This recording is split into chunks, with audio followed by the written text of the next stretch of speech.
ఇప్పుడు government of India ఇచ్చారు ఒక 15,000 కోట్లు వరల్డ్ బ్యాంక్ నుంచి అమరావతికి ఇచ్చారు. ఒక 12,150 కోట్లు పోలవరానికి ఇచ్చారు. ఒక 11,114 కోట్లు రివైవల్కి ఇచ్చారు. సరే, మిగిలిన కొన్ని మేము ఈ వర్క్స్ అన్ని మీద పెట్టడానికి కొంత శాఖ కింద కొంత ఫండ్స్ ఇచ్చారు. కానీ ఆ డబ్బులు నేను వెల్ఫేర్కి ఇవ్వలేకపోతున్నాను. కనీసం అక్కడ పెడితే రివైవ్ అయితే, డెవలప్మెంట్ అయితే నాకు ఆదాయం పెరుగుతుంది. ఆదాయం పెరిగితే ఇస్తాం. ఇంకొంచెం ఫ్లెక్సిబిలిటీ కోసం ఆలోచిస్తున్నాం. ఎక్కడ ఫ్లెక్సిబిలిటీ వస్తే అక్కడ అవసరమైతే బారో చేసైనా సరే I want to give my commitments.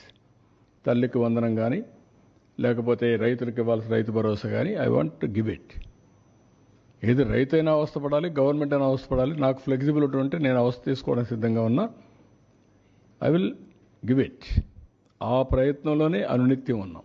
మా డిపార్ట్మెంట్కి అదే చెప్పాం. They are also doing same exercise. ఒక్క నిమిషం కూడా వెయిట్ చేయాలి నాకు ఫ్లెక్సిబిలిటీ ఉంటే.